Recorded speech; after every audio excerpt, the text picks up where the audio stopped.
I am so excited today to have this conversation with you, Dr. Azi, number one best-selling author of Mental Health Reclaimed. This topic is so near and dear to my heart. I cannot tell you how excited I am to dive into this conversation. If you just want to share a little bit about your background, and your advocacy in this space and how boldly and bravely you are walking in and really shining a light on mental health. I would love that. Oh my gosh. First of all, thank you, Patricia. I'm going to cry before we even start because you're so kind and your energy is just so warm. It's such a pleasure to be here. So I am an educator. I'm a doctor of education. I did not choose this profession um, intentionally, in my youth or anything like that. This mental health advocacy is something I've gotten into as an adult out of a very deep sense of both desperation and purpose. The desperation part is because I spent 2.5 decades really struggling on this roller coaster of trying to comply with conventional treatments, really suffering with all kinds of side effects and things that I was never told about. I went from, depression diagnosis at 15, bipolar at 17, to really kind of keeping up with appearances on and off, but then being in and out of hospitals. So my journey has not been a straight line, very much a roller coaster. And then more in recent years, I'm turning 45 this year. I'm the mom of four. My kids are going to be, from 8 to 21 this year. And a couple of years back, I was in the hospital. It was my seventh time. And my husband and I just looked at each other and we were like, we have to make this the last time. And, my first step was the best expert, bipolar expert, which turned out to be not the right approach for me. It was very single, it had a single focus, which was medication. Mm. You go back to the doctor, something's bothering me, they add a med, they add another med, they add another med. And I actually ended up finding mistakes. My general practitioner found mistakes in this psychiatrist prescribing. I was not even functioning. I was disabled. I needed rides to his office.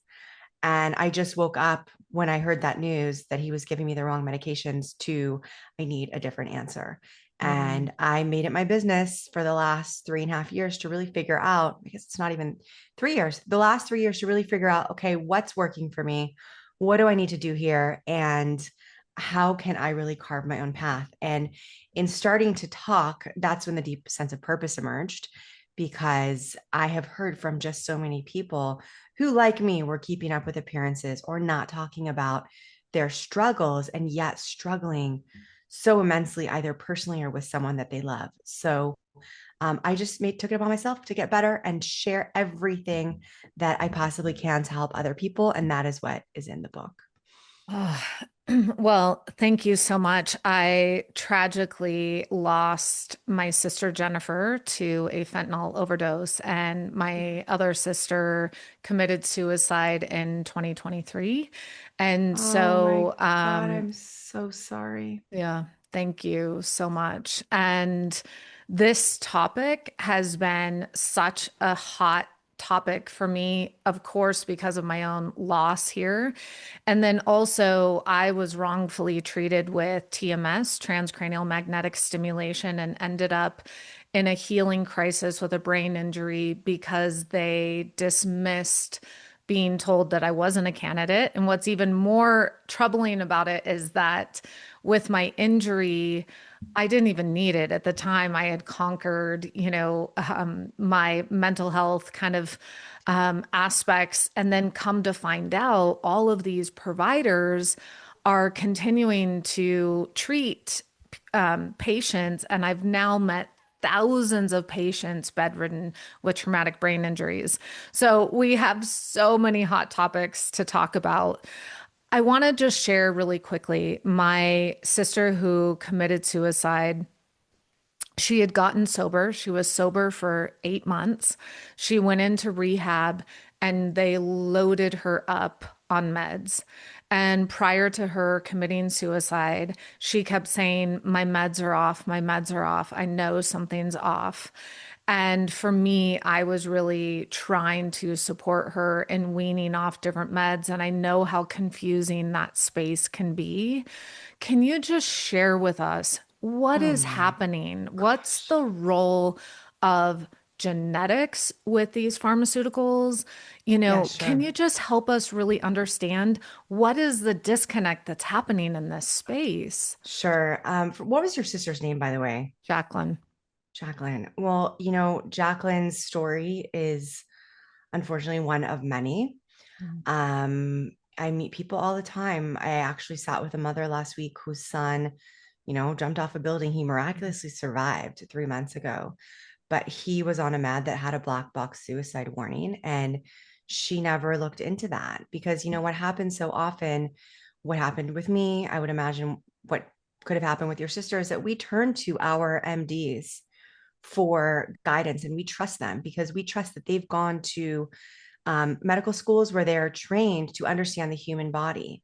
But what I've come to understand, Patricia, is that so many medical schools, especially in the West, spend a very small amount of time focusing on the role of nutrition, the role of lifestyle, the role of metabolism, nature, light, all of the physiological factors, everything outside of that pill.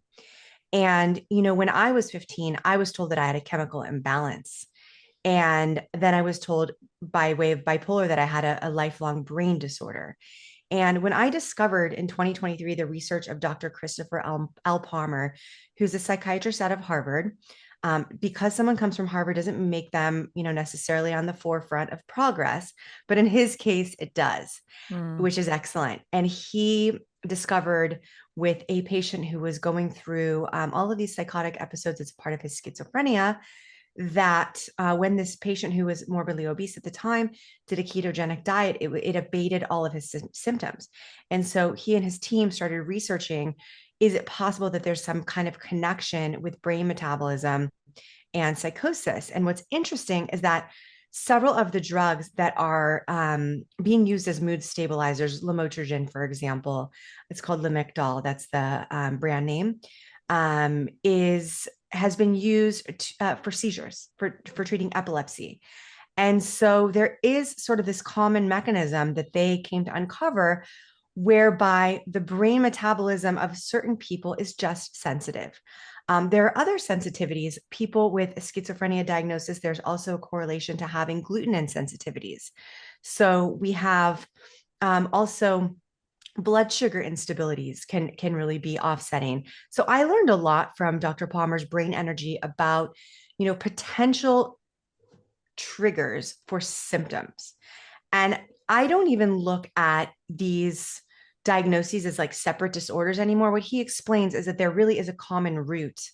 What presents itself as, anxiety in one person can present itself as depression in another person. There are literally myriad pathways to having these symptoms. So, for example, people talk a lot these days about inflammation.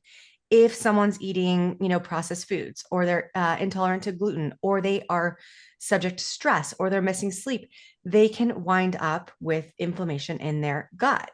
And because the gut communicates to the brain and the majority of serotonin is made in the gut, you can imagine that that the balance could really be offset and tremendously because of a factor like that. There are so many.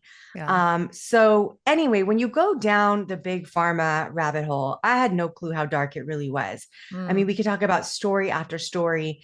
Speaking of Harvard, there was a Dr. Joseph Biederman who was really propped up by big pharma. He was making millions of dollars every year. He was the expert on childhood ADHD. He was the one who got the childhood bipolar diagnosis passed through the system essentially. And he had behind the scenes, there were email records that he'd been making deals with different drug companies to fund his clinic so that once he had this diagnosis pass through, he would have a deal that, they would fund his research center. So, all kinds of this is like one story of the many. And ultimately, we have to be really, really clear. I talk about this in the book. I call it critical awareness. And, we have to be so aware that there are systems at play, both external systems and internal systems. And those external systems, think of big pharma or think of big food, they really profit when we are addicted and they profit when we're weak. Mhm. And so a very, very vulnerable population is, the people who are struggling with mental health issues. The executive functioning is not there. They're going to trust their doctors and they're going to want to get better. They're desperate. Children are another very vulnerable population. Also, the elderly. A significant portion of elderly people in homes are now taking antipsychotics, which are sedatives, and those sedatives are being marketed directly to those institutions, and they're being used on people who don't even really have a diagnosis Mhm. oftentimes. So it's a control mechanism. There's obviously, market forces behind all of this, but I feel so fortunate. I mean, it's very dark, but I feel very fortunate that we have now ChatGPT in our pocket. Mhm. You can look up, have these drugs been tested? For how long have they been tested? Many of these drugs have only been tested short term. Many of them have never been tested on minors. I myself was prescribed drugs that had never been tested on minors when I was a child. And looking back, it's angering, it's Mhm. frustrating. And initially it's like, okay, I'm frustrated at the doctor, but those doctors were also reading studies that had been funded by pharma and ghost written, and they were being marketed too, Mhm. and they were being led to believe that these things were safe. So I actually, between us, I really don't understand how some of these psychiatrists are just like pushing pills every day. Are they seeing progress? I don't know. Perhaps they work for some people. I've heard some stories that, drugs work for some people, and I don't write them off entirely, right? Like there are definitely like especially in the short term, instances where certain medications can help regulate sleep or can bring someone down. Fine. But the bottom line is so many of these have extreme side effects. Suicidality is one of them. Mhm. Shortened lifespan is another. Diabetes. I mean, it's Yeah. it's it's really extreme. And my number one goal is to raise awareness. And I really believe you as a consumer, you can be informed. You can inform yourself. If you know someone who needs, who's dealing with this, who needs help, you can be the one to support them, to kind of walk them through this. And let's also realize that we have a lot of power to do things that aren't being marketed to us in a slick TV commercial. Yeah. I have so many questions and I continue to be so excited for this conversation. In this group that I'm in, victims of TMS, thousands of people that were injured with that, the number one step to their recovery has been water fasting and keto. And to remove all of these, and they're doing really extended water fasting to really reverse the Wow. damage that's been done to the brain. I want to ask you, after my sister passed away, I went and got a genetic test to see what pharmaceutical antidepressants, etc., work with my system because I was curious what they put her on, if any of those played a role. What is your belief around genetic testing for antidepressants? Is there any, and I, much like you, I studied under Gabor Mate, and he does say, look, if you're in a crisis, meds play a role, but at the end of the day, it's a symptom, not the, we're treating the symptom. We're not getting to the root of what's really going Exactly. on because the body Exactly. craves to be in homeostasis, right? It wants to be, at the equilibrium of the brain. We can feed this, our gut brain health. So the fact that you're bringing this up is just music to my ears. So maybe first, will you just start expanding upon food and our brain chemistry and healing through nutrition? And then what is your take on, the genetic blueprint of people and pharmaceuticals? Sure. So, in complete transparency, I have not studied genetics. I have not gone. I mean, you can speak to that. I would Yeah. love to learn from you, what you've learned. What I have looked into, I mean, in terms of ketogenic, like medical keto, I know can work for people that have, some of the psychotic disorders, symptoms of those disorders. And anti-inflammation, like really removing inflammation, doing like an anti-inflammation protocol. So, let's just talk about the basics for a second. For most people, this could be about replacing ultra processed foods with whole foods. Even better if they're local, even better if they're organic. Replacing, sugary drinks with, with purified water. Getting away from artificial light and, rather than scrolling in the morning, hey, if you're going to scroll, like go sit outside and take your sunglasses off and get some sunlight.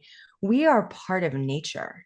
Mhm. And so many of us are living in these artificial constructs. And I firmly believe the closer we get to nature, the healthier we're going to be. There are these pre-industrial societies that still exist on planet Earth, and they've been studied. And what's so interesting is that they sleep very close to the patterns of the sun. So they're sleeping a few hours after the sun goes down, and they're awake at dawn in the morning. And it's not necessarily that they're getting, so much more sleep than the average person in the West. It's that they're getting the consistent sleep and they're sleeping when it's dark outside and they're not having the mental health symptoms. So I also think a really basic factor like sleep is huge. And listen, it's not always easy to create those routines. It's not always easy to turn off at night, especially when we feel stressed. So I think, a lot of this boils down to, what I call the 4 Ps. Based on the biopsychosocial spiritual model of mental health, it's physiology, Mhm. it's psychology, purpose. So having a sense of purpose, and people, the people in your life, and really taking a radically honest snapshot and reflecting on what do those 4 core pillars look like for you right now, and what's your lowest hanging fruit. Like, how can we work toward upgrading in a way that feels natural, that feels doable, that's going to feed you, that's going to, help you unwind, help you feel better.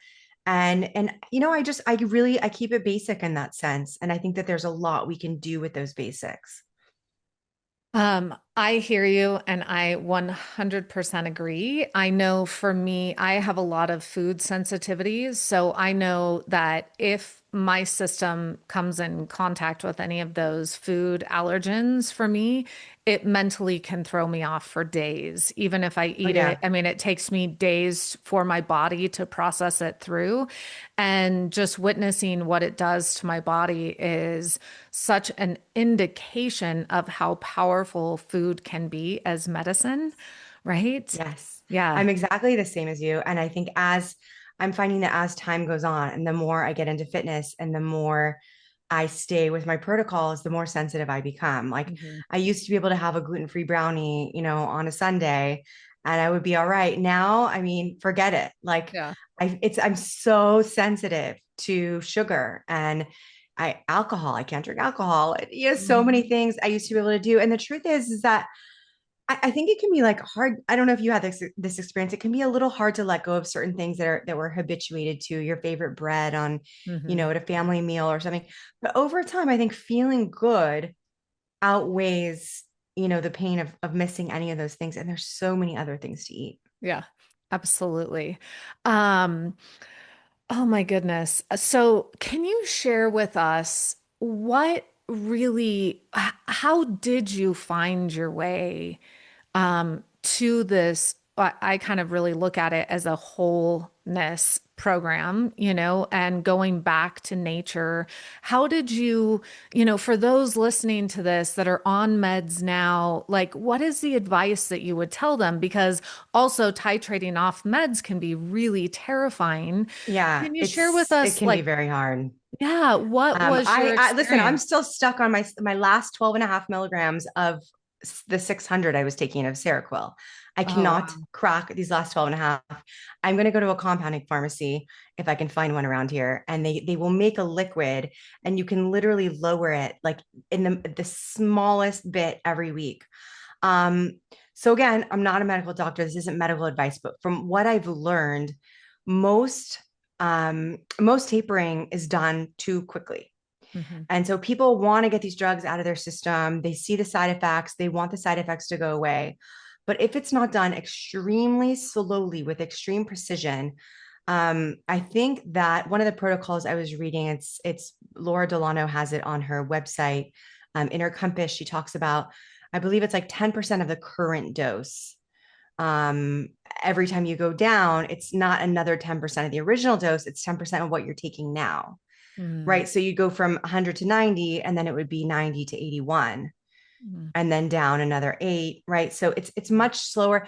And in going slowly, I think is actually the shortest way to get there, because what happens oftentimes if people go too quickly, they have these rebound effects. mm, Um, for example, trying to go off a drug that helps you sleep at night, you're going to get the insomnia. The insomnia might then lead you to mania.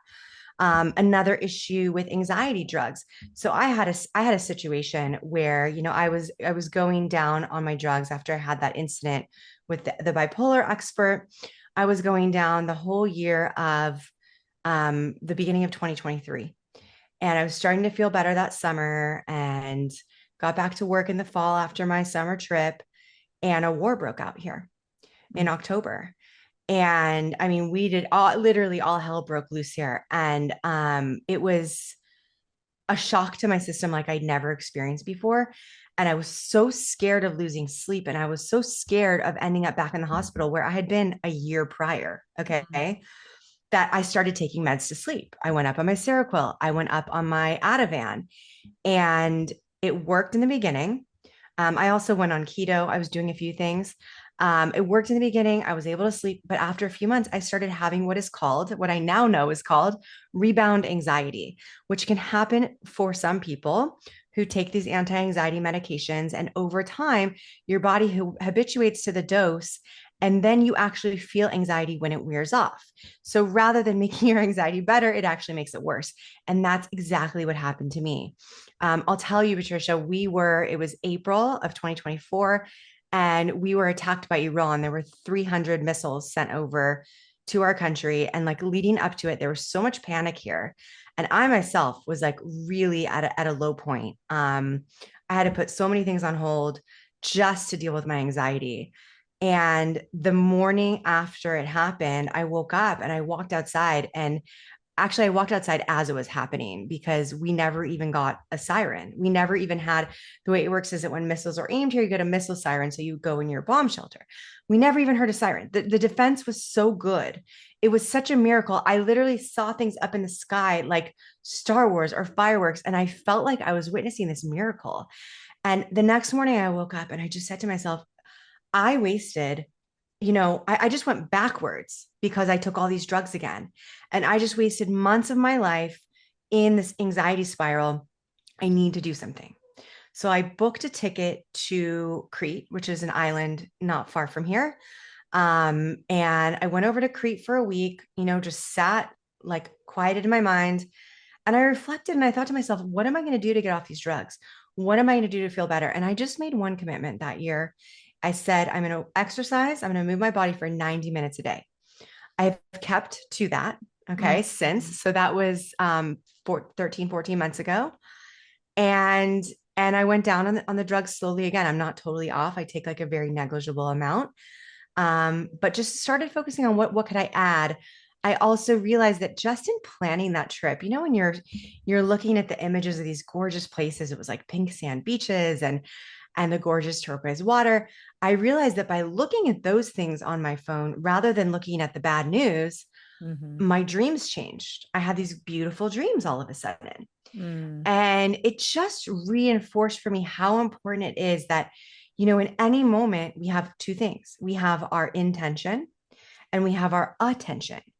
And even if you have the best intentions in the world to feel good, it's where we put our attention that at some point is going to have an influence on us. mm, And so it could be something simple as like, being mindful to, limit screen time, or even put your phone in the other room when you're in a conversation with friends, or making an effort to see people in real life, or making a plan for a trip in the future or a day trip in the future, having something to look forward to, really being intentional about where you're spending your time and where your eyes and ears and heart are focused. yeah. I Thank you so much because I think, that last little bit of advice that you offered is free. It's within you, Yeah. and it's that part. I know when I was going through my traumatic brain injury after TMS, and you're so dysregulated that it is so challenging to really place your attention on the healing and not the injury. And I would imagine what you were going through, as you shared, isn't dissimilar. It's like you can feel so destabilized while you're titrating off meds. And, it's absolutely true that where we place our attention really grows. So is it in that? And what I'm really hearing too is you made a self-honoring choice of radical self-care, right? And then I love the reframe of either I'm in this horrible traumatic scene or I'm in a star-filled magical night, right? And how incredibly brave and beautiful that is. So I just thank you so Of deeply for course. that. Oh, Will you share, you decided to, well, let me rewind a little bit. How do we normalize? Here you are, you're a doctor. You said in 2023 you were hospitalized. How do we normalize this for our communities that you can be successful, intelligent, and also have these mental health stumbling blocks? And where and how did you move through any shame or embarrassment that may have been yeah. attached to that? Because I would imagine so many people suffer in silence because they're too afraid to speak out about what they're going through. Yeah, yeah, absolutely. I think that it's exactly what you just said. It's talking, it's sharing the stories.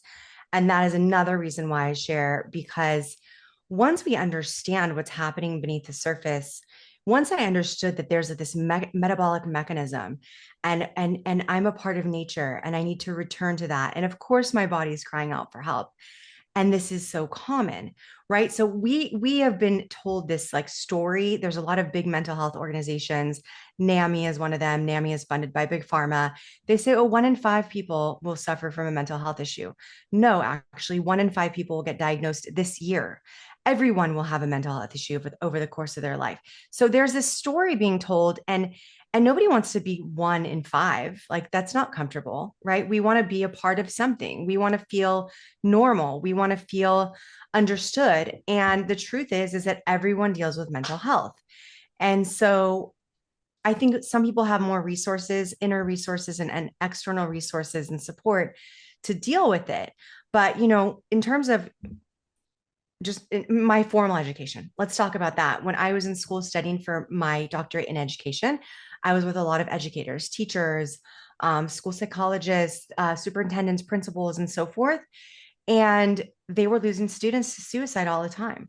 Their students were suffering, struggling, going to jail, having mental health breakdowns, a truancy, all kinds of mental health related issues, substance abuse. And yet, here we were not even addressing how, like, this is not a part of the curriculum. It was not a part of my schooling. And, our standards, like, everyone's so focused on memorizing the periodic table and the names of the Greek gods, and we don't even know the names of our neurotransmitters. Mm. So, I believe that mental health needs to be integral part of the curriculum from the time that children are young, to learn how to feel safe enough in their own bodies, no matter what's going on around them, to learn emotional regulation skills. And it's happening. There are places where kids are learning mindfulness and practicing yoga and, interpersonal skills. But I think the more that we do of that, the better. I think we're turning a corner with nutrition also. It's being spoken about. I was really happy about Casey Means' nomination for Surgeon General, because she's very much about a back to nature, back to basics approach. She's someone who left her very last part of residency doing these sophisticated face surgeries when she realized that the surgeries were a result of gut inflammation, and she didn't feel that it was ethically all right for her to do a complicated, expensive, invasive surgery when she could have solved the problem in a different way. So, it's taking that approach that is not necessarily feeding the market, but it's actually feeding people. And, I believe that by raising my hand, I just hope to help other people feel comfortable and really normalize the fact that mental health is a part of life. And, I spent my 20s, Patricia, just hiding. I mean, really hiding. I had had my first incident when I was diagnosed with bipolar happened when I was 17. I think it was a result of taking a lot of Prozac. Mm. Um, it was a result of several things. It was kind of a perfect storm. I do write about it in my book. I ended up missing sleep for several days in a row. And it was so traumatic to receive that diagnosis, and I felt that there was something deeply wrong with me. And so I never told anyone about it.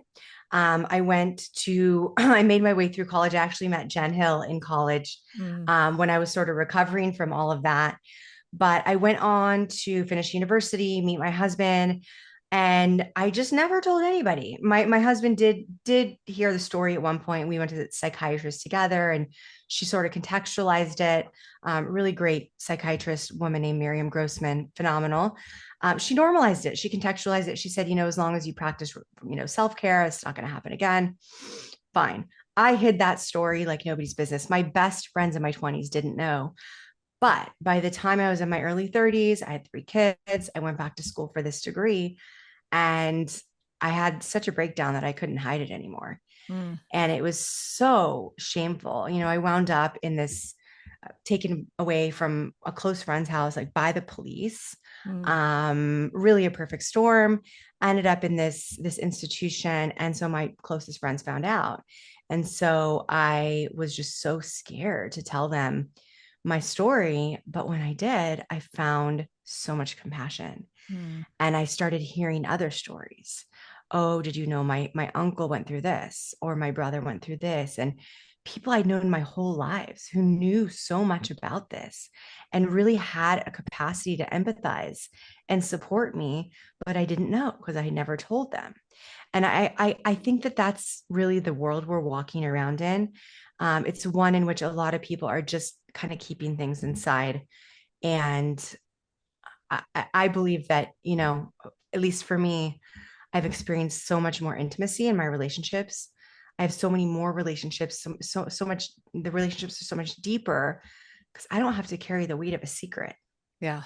Uh, Thank you for that. My memoir is coming out this year, Oh, and I wow. know I'm really excited about it. And so much of mine is around religious abuse.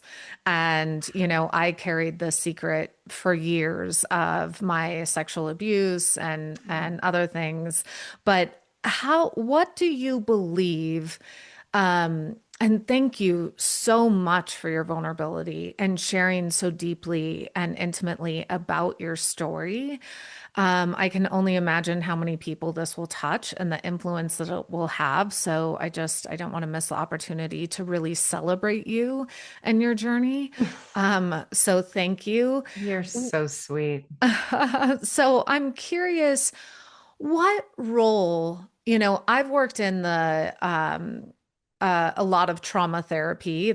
I work in the psychedelic space, and working with a lot of people that have experienced earlier childhood adverse experiences or traumatic events. What role is that playing in our mental health crises? Because like with Yeah. your bipolar, do you believe that I understand the acute crises that kind of amplified those symptoms, Yeah. but do you trace that back to earlier childhood experiences that really Yeah. created Yeah. this disorder? It's interesting. So you definitely have to come on my podcast so I can ask you all these questions too. It's fascinating what you do, and your story is going to touch so many hearts. When I was a baby, I was 18 months old, and I had an accident where I hurt my foot. I was taken to get an x-ray, and the radiologist missed the fact that my subtalar bone had broken. So I went home and I was not walking. I reverted to crawling for weeks and weeks and weeks. And I remember, at this point, I don't know if it's a memory or just the stories I've heard. My dad said, "What's wrong with her? Why is she crawling?" And not just, there was just this disconnect between what I was feeling and what the adults in my life thought I should be feeling. Mm, And I think that it made this like lasting impression on me. And again, this is nobody's fault. This is just the experience that I had, that no one can understand me. mm, I think we all experience it to a degree, but just feeling so alone and knowing something's wrong and being told that I'm fine, that is not comfortable. mm, So I think that there was always a part of me like, I just from a young age learned to go really, really deep in my own mind. I oftentimes think that I did it to sort of escape. When you really disassociate, it can help you um, to not experience the pain that you're having in the moment. mm, So I've grown up with chronic pain in my foot. I'm actually now doing the best I've ever done since then, because I think of some of the protocols I'm doing. But in any case, I do think that had a big effect on me. And I know that, this has been studied, is being studied. And, most violent offenders have had very adverse childhood experiences. mhm. um, there's a real deep connection for Yeah. sure. Okay. Thank you for that.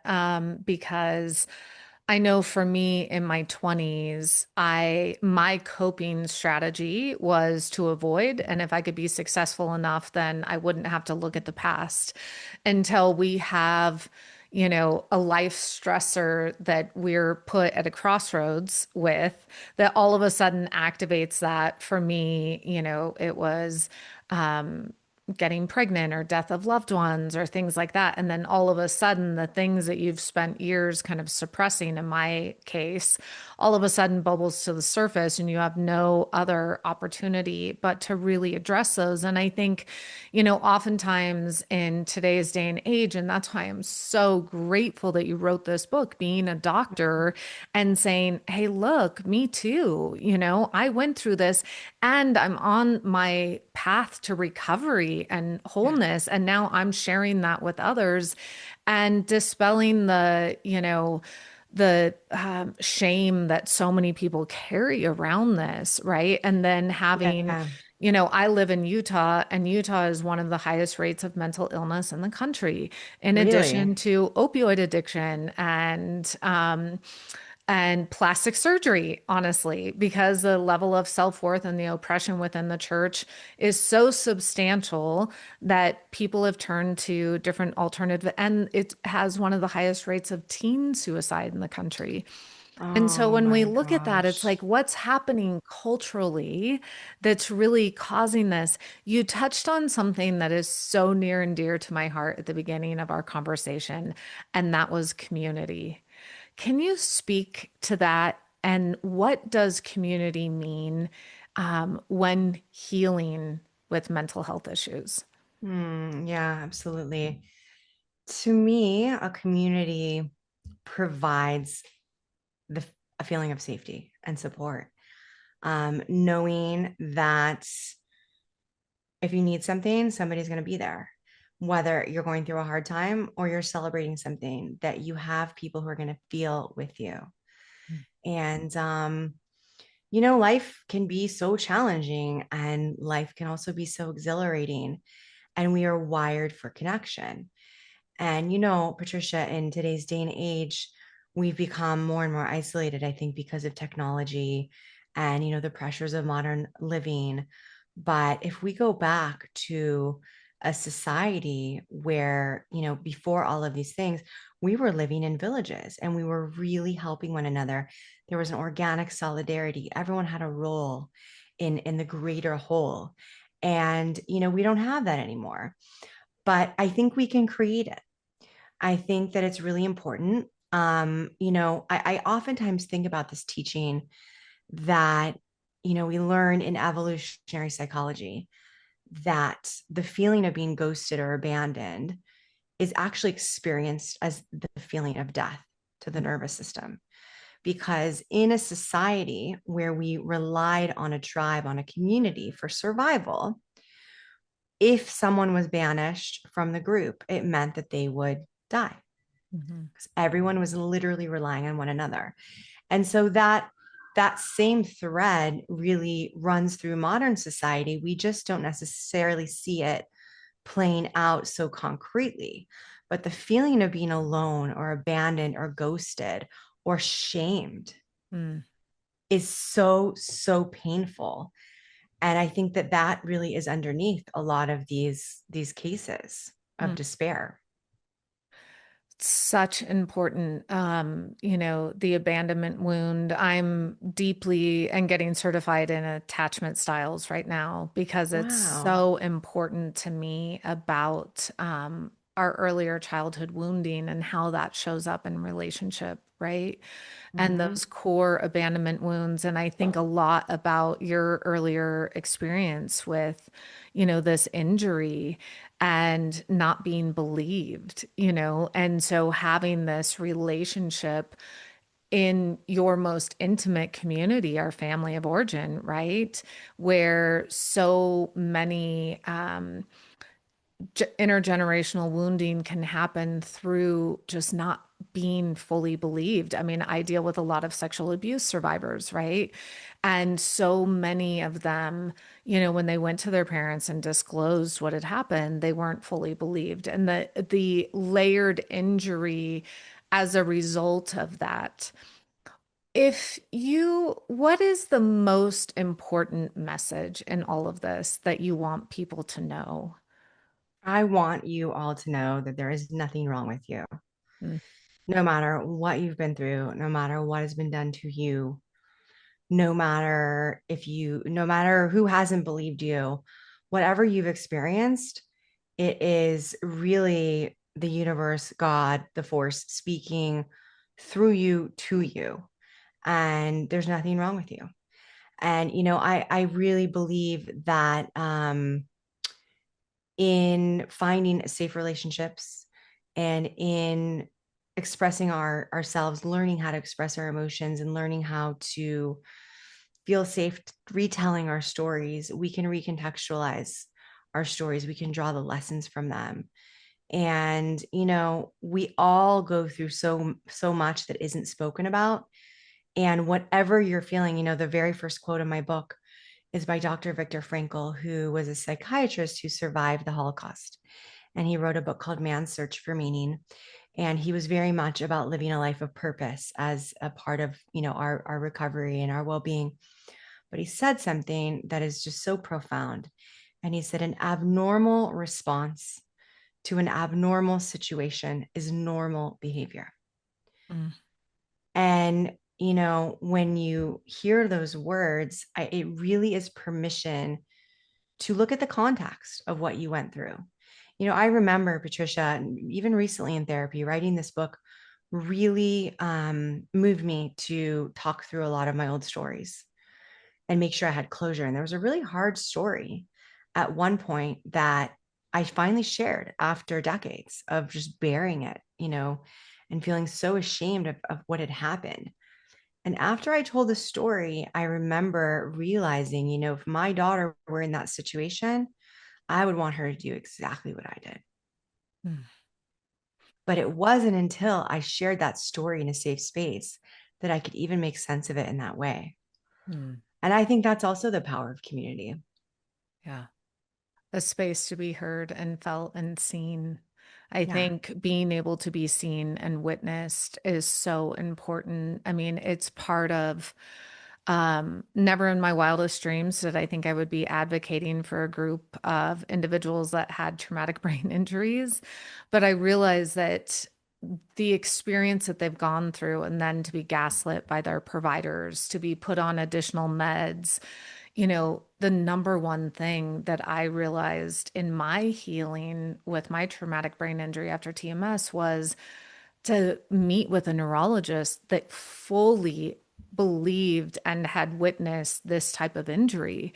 And his method was exactly what you're talking about. We've got to get you back to nature and then back into the game. We can't baby this injury. We've got to get you walking in nature again, breathing fresh air, being in sunlight, and going back to basics. And it was the greatest gift I could have been given to have a doctor that actually knew you know, the core essentials that you spoke about earlier in Oh, that's recovery. And now incredible. for me, it's like I'm helping tell the stories of those that were injured because it's allowing them to be seen, for them to really be believed, and how that is supporting their healing as well. And to also have others in the community that don't feel like they can do that quite yet to feel like they're not alone, right? And that, Bless you. yeah, that you absolutely Really. are not alone.